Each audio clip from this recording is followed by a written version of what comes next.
Nobody goes toe-to-toe with Bill Belichick like our good buddy Tom Curran does. Patriots insider, NBC Sports Boston. Here's a little sample of Tom Curran and Coach Belichick. Do you have to announce who your starting quarterback is to the world? And is there an advantage in your preparation if your opponent doesn't know? Yeah, again, I would just say, Tom, that what we're going to do is what we feel is best for our football team, and that's what it'll be. Yeah, and would it be best for the team to keep that under wraps? Or would it be best for the team to know what the situation is at certain positions? Yep. Okay. Tom, can you break down that exchange with Bill Belichick? What did we learn from that exchange? I thought we learned a little bit. I thought, look, we understand that he is the king of subterfuge, and I figured he'd pull it out and pull it out and pull it out. And then, he'd have both guys standing on the sideline Sunday before the Dolphins game. One would take a step and then the other would run out. But now he has unveiled that it's important for the rest of the team to know, which in thinking about it, I guess it is. They've been working at it for a month. But for the last 6 weeks, he's been saying, basically, how can you ask this question? Cam's my starter. And then he's asked, and then he didn't answer that. Is there what's changed, do you think, if anything, with Belichick? A couple of things have really been kind of underreported or highlighted. The first time he said Cam's our starter, within 90 seconds, it was added that to blow Cam out of that spot, somebody has to play better.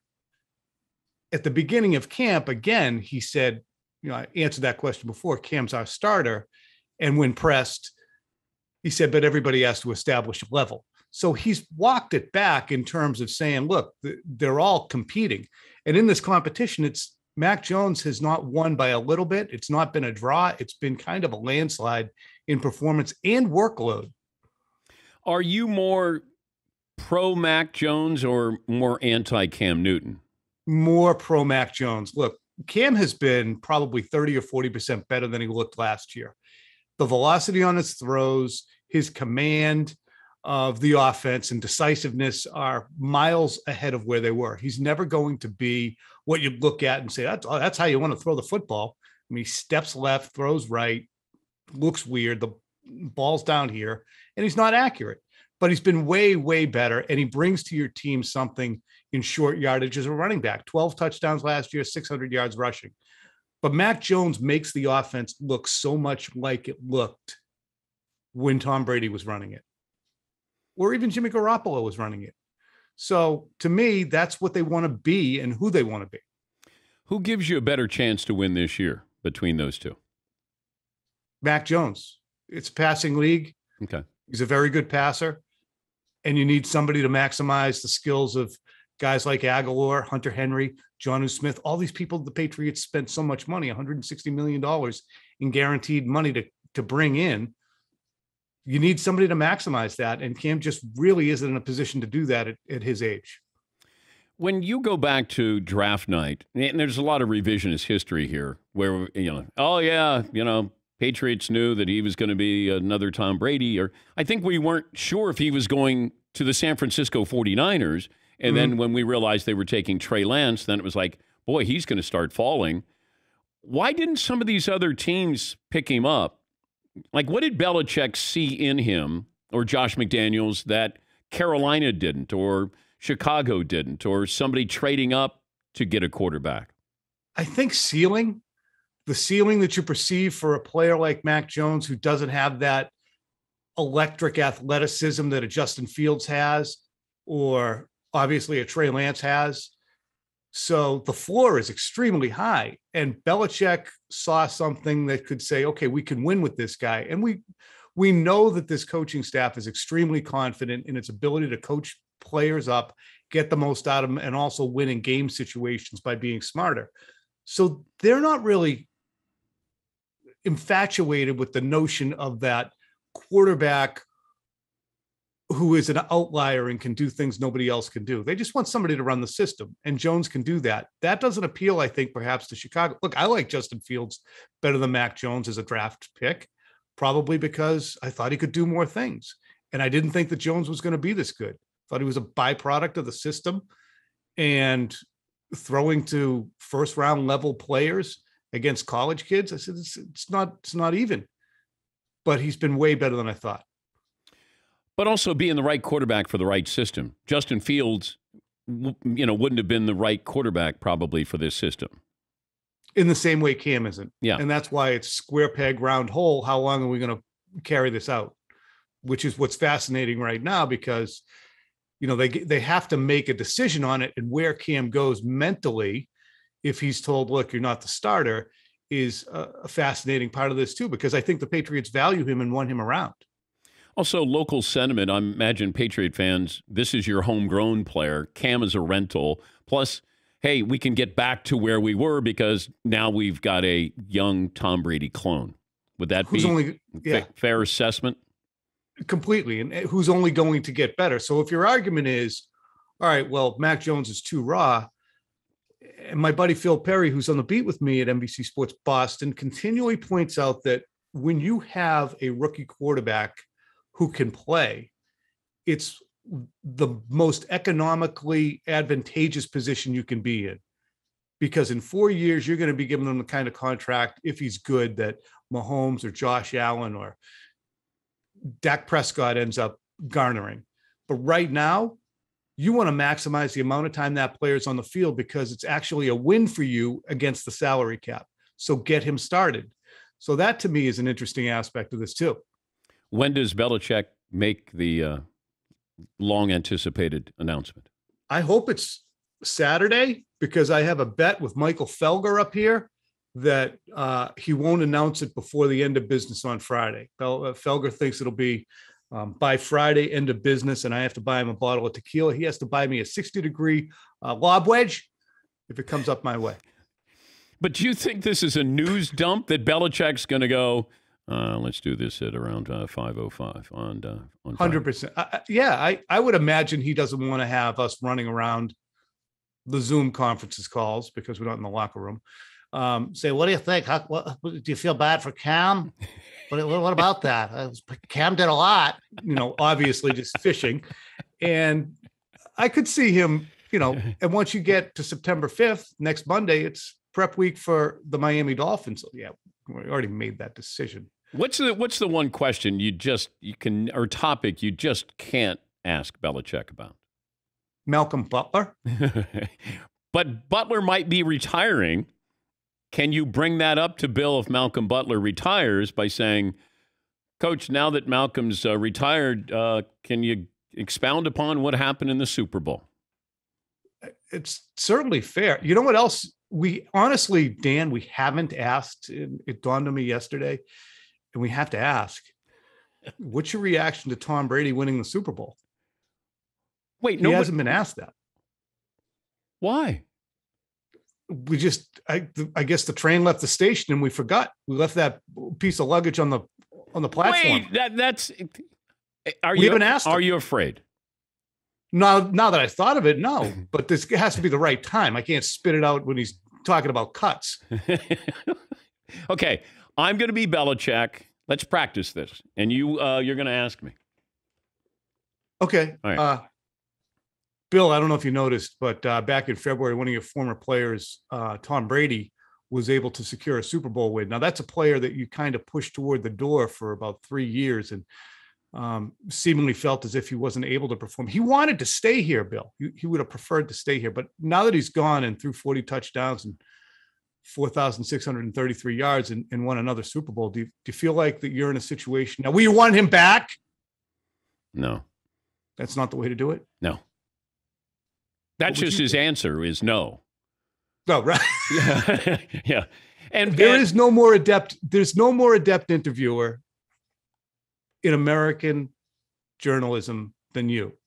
How would you ask it? How would you broach the topic? How much of the Super Bowl did you watch, Coach? Yeah, I had a lot going on. I was in Barbados. What was your reaction when you found out Tom and Gronk won a Super Bowl? It's the first time I'm hearing of it right now. He can shut you down no matter what your question is. But like you were building it up and you got cute. Don't know if you noticed one of your former. No, I know. Players. I wouldn't do it that way. I wouldn't. Yeah. So you just go, You have to just see if he wants to talk about it. What was your reaction to Tom and Gronk? Put Gronk in there too, just because then it doesn't become you and you against Brady. So you put Gronk in there, and then maybe he gives you a little bit. I mean, it just depends on if he wants to give you something or not. You know how it is, where you go, yeah. Honestly, the best mode of attack would be, Bill, as we continue to watch the quarterback situation unfold here. Do you ever look in retrospect and say maybe it would have been a good idea to keep Tom Brady, given his accomplishments in Tampa Bay? No. See, Why not? You're giving him the opportunity to say no. How stupid was it?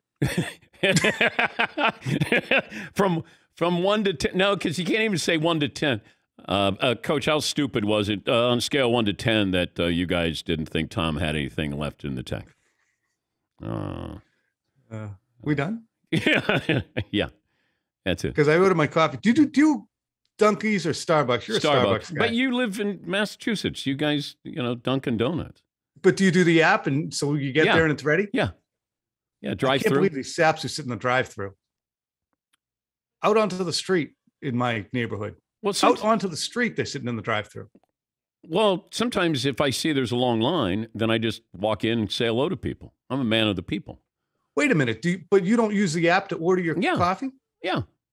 Okay. Yeah. So it's ready for me whether I go through the drive-through or I walk in to the store. Well, we have the drive-through here there's never less than 7 cars in it, and I'm a 2-car drive-through guy. Okay. I see 2, I'm going in. Yeah, I'm there with you. But sometimes I want to make somebody's day and then go into Starbucks and say hello to people. Oh, here comes that guy who thinks he's the mayor here coming in again. Do you realize that I had to go through 4 months where I had purified water and steamed vegetables when I had my health issues? So I couldn't go to Starbucks, but I would drive through the Starbucks drive-through, and I didn't order. I just drove through and I said hello to the people, and then I would drive up to the window and I would just wave. I didn't pick up anything. That's pretty sad. It is. And you know that the baristas would just go, weirdest guy ever. Yeah. That is we have the weirdest guy ever in our town. Yeah. I actually would disguise my voice. And then my daughter said, Dad, there's a camera, they can see you. But I would go up there and say, yes, I would like to have, I like Gilbert Gottfried. I'd like to have and then they go, okay, Dan. And then I go, oh, okay. And then the next time I'd try to disguise my voice again. I'm back on the Starbucks train, though, just let you know. I can tell. Yeah. I can tell. And they must be so relieved. Yes, they are. Yes, they are. Good luck today. And we wait for the Tom Brady question for Bill Belichick. I'll let you know when I'm going to unveil it. I'll let Fritzy know. All right. Thanks, bud. See you guys. That's Tom Curran, Patriots insider, NBC Sports Boston. Let's bring in Tom Curran, the NBC Sports Boston Patriots outsider, apparently. You were an insider a couple of hours ago, but Cam gets released. What happened here? Well, I told you that Mac Jones was going to be the starter. What do you mean, outsider? Yeah, but did you know that Cam would be released? I didn't know how things would come to pass, but I mean, I'm telling you out here that Mac, I'm telling you, Dan, I'm on it. I said Mac Jones was going to be the starter. Now, whatever Cam's reaction was to that, I can assume that probably wasn't that positive because he is now no longer a New England Patriot. But I just think it's an interesting development to me. And I don't know which is more interesting, the fact that they let him go or he asked to be let go, or the fact that they've gone with a rookie quarterback. Probably the latter. Yeah, I never thought Bill would go with a rookie quarterback. Just didn't. But, yeah. I mean, he obviously loves what he sees. But I'm guessing Cam, being familiar with his ego, he's probably going, you're not cutting me. I'm going to ask for my release. Sure. I know it's semantics here, but can he – I don't even know if somebody's going to be interested in Cam because he didn't have any offers until the Patriots scooped him up. Yeah, and I mean, here's the thing. He's an unvaccinated player who is not an accurate thrower, who plays a unique style of quarterback that needs a certain set of factors in place to make him his most successful. So I think it could be a little bit of time before he hooks on with somebody. As I said, in a column yesterday and today, don't be so sure that Cam's going to be the starter, because when you look at Mac Jones's workload compared to Cam's, they were not preparing Cam Newton to start the season. He had 2 drives against the Giants. He had 2 drives against the Eagles. He missed 5 days last week. There's been very few days, if any, when he's outplayed Mac Jones. So the only reason that people were clinging to the idea that Cam would start was the fact that he was starting preseason games, but that's largely symbolic to me. Well, I also think, and you bring up some great points here, that I don't know if those 5 days that he missed and Mac Jones was taking, all the reps with the number ones there, what he was doing in games, he never felt like he was overwhelmed with any of this. But do you think not being vaccinated played any role in Cam Newton being released by the Patriots? I know the Patriots want their players to be vaccinated, period. And I think that last week's occurrence, even on a minor technicality, not a close contact, not a positive test, none of that, missing a test, amplified for them the tenuousness of his availability. So certainly that has to weigh into it, whether that's number 5, number 3, number 9. Absolutely. Every single player is going to be evaluated on vaccination status. He's Tom Curran, Patriots insider, who told us a couple of days ago that Mac Jones should be the starter, and you got your wish. I didn't care, Dan. I'm just trying to chronicle the team, Okay. All right. I mean, what's your first question for Belichick when you see him? Hey, Bill, are you as excited as I am? This is what I wanted. No, I just did. 2 appearances, 1 show.